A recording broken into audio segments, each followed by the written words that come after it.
Sir Prajwal ವಿಚಾರದಲ್ಲಿ Jaishankar reply ಮಾಡಿದ್ದಾರೆ, passport ನ ಕ್ಯಾನ್ಸಲ್ ಮಾಡೋದಕ್ಕೆ ನಾವು ಪ್ರೋಸೆಸ್ ಮಾಡ್ತಾ ಇದೀವಿ ಅಂತ. ಇಲ್ಲ ಮಾಡಿ ಅಪ್ಪ, ಅವರೆಲ್ಲ ಇಶ್ಯೂ ಮಾಡಿರೋದು. ಫಾರಿನ್ ಅಫೇರ್ಸ್ ಮಿನಿಸ್ಟರ್ ಇಶ್ಯೂ ಮಾಡಿರೋದು. ಮಾಡಲಿ, ಕ್ಯಾನ್ಸಲ್ ಮಾಡಲಿ, ಶೋಕಾಸ್ ನೋಟಿಸ್ ಕೊಟ್ಟು. ರಾಜ್ಯ ಸರ್ಕಾರದ ಪತ್ರ ಕೊಡೋದು ತಡ ಆಗಿದೆ. 21ನೇ ತಾರೀಕು ರಾಜ್ಯ ಸರ್ಕಾರ ಪತ್ರ ಬರೆದಿದೆ ನಮಗೆ. ಲೆಟರ್ ಕೂಡ ಡಿಲೇ ಆಗಿದೆ. ಜೈಶಂಕರ್ ನಾನು ಬರೆದ 10 ದಿನಗಳಾಯ್ತು. ಪ್ರೋಸೆಸ್ ಲೇಟ್ ಆಯ್ತು. ರಾಜ್ಯ ಸರ್ಕಾರ 15 ದಿನಗಳಾಗಿರ್ಬೇಕು.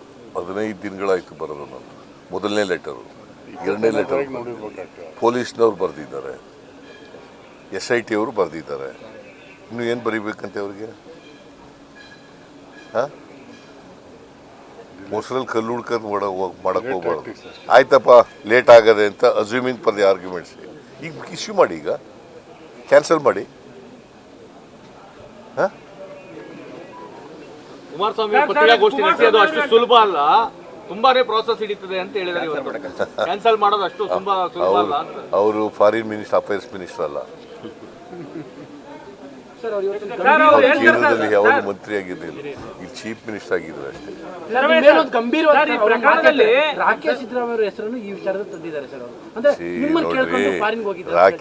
ರಾಕೇಶ್ ಸಿದ್ದರಾಮಯ್ಯ ಅವಳು ಸತ್ತು 8 ವರ್ಷ ಆಯಿತು. ಈಗ ವಿಚಾರನ ಪ್ರಸ್ತಾಪ ಮಾಡೋದಿದೆಯಲ್ಲ, ಅದು ಮೂರ್ತನ. ಆ ಇಶ್ಯೂ ಡಿಫರೆಂಟು, ರಾಜಕೀಯಕ್ಕೋಸ್ಕರ ಮಾಡ್ತಕ್ಕಂಥದ್ದು. ಅವರು 2016ರಲ್ಲಿ ಸತ್ತೋದ. ಎಷ್ಟನೇದು ಇಷ್ಟು ಈಗ? ಅದಕ್ಕೂ ಇದಕ್ಕೂ ಸಂಬಂಧ ಏನು?